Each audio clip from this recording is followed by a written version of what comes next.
You ever hear of Doug Lamborn? He's a Republican congressman from the Tea Party. He's a Koch brothers congressman and representing Colorado.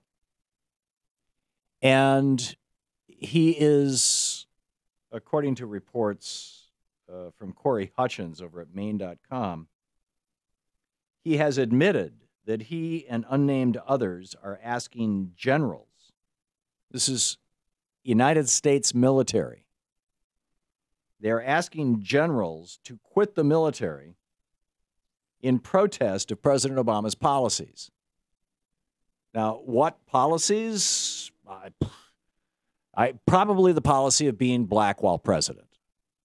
Right, that seems to be the big thing that the right is all upset about these days. Now, Alan West tried to instigate a military rebellion using his Facebook platform. Justin Baragona reported that on Friday. I don't see the link for this. Oh, yeah, over at Politics USA or politicasusa.com. I'm reading this link off Democratic Underground by Unhappy Camper. But to take a 7-week paid vacation for these employees of the Koch brothers, basically, these Tea Party Republicans, clearly their loyalty is to billionaires who want an oligarchy in the United States rather than to under the rubric of individual freedom, so that the billionaires have individual freedom to do whatever the hell they want. To have a Tea Party congressman who is working for a group of right-wing billionaires encouraging basically a revolt inside our military. Can you imagine what George Washington would have done if Alexander Hamilton or Hamilton was in Washington's cabinet, was a close friend of Washington's. Jefferson was in Washington's cabinet, but the last 2 years he checked out. He quit in disgust because of Alexander Hamilton. There was huge conflicts. And, for a while he was winning his debates with Hamilton in front of President Washington.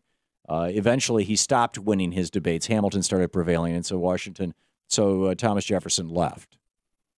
And he spent the final 2 years of the Washington administration just basically out of politics. Can you imagine if he had gone around to generals in the military and said, you ought to quit. This George Washington guy is a schmuck.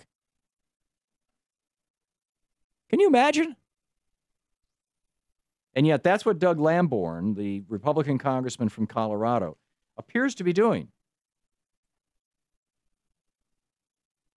The article from politicasusa.com, seditious Republicans spend paid vacation encouraging military, instigating rebellion among military generals. Notes, this is by Dahlia Woodbury. It's posted on Saturday. Republican members of Congress chose to run away for a 7-week paid vacation. Some of the Koch brothers' men choose to debate policy on ISIS at the Clown Car Summit. This is the Values Summit. Because it's much easier to complain and criticize on the sidelines instead of taking responsibility by debating and voting in Congress.